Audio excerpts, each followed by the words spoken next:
meron po bang mga tao na ginamit ng social media na masasabi nating mga influential o mga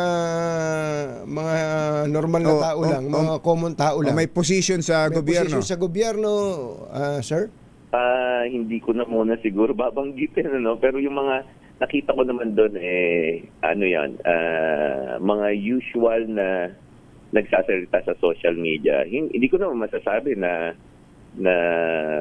common influential tao. or powerful. Hindi ko rin masabing common kasi madalas na nag-aano sa media yun eh. Common siguro. Pwede natin sabihin, yung common na talagang nag-i-instigate sa social media. Hindi, siguro, diretsuhin namin yung tanong sa inyo. Meron bang influencers o mga prominenteng tao na na-monitor nyo kagabi na hinihikayat ang kanilang mga taga-suporta o ang madla na magpunta sa Senado at manggulo?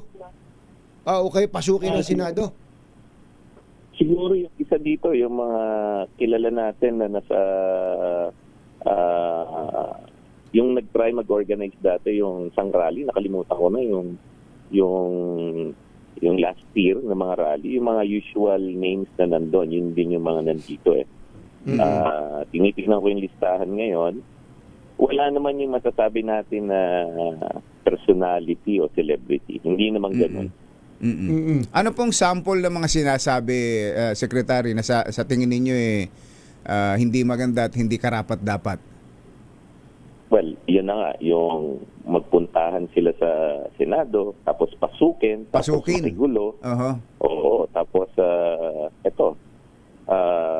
violence and unrest, etc.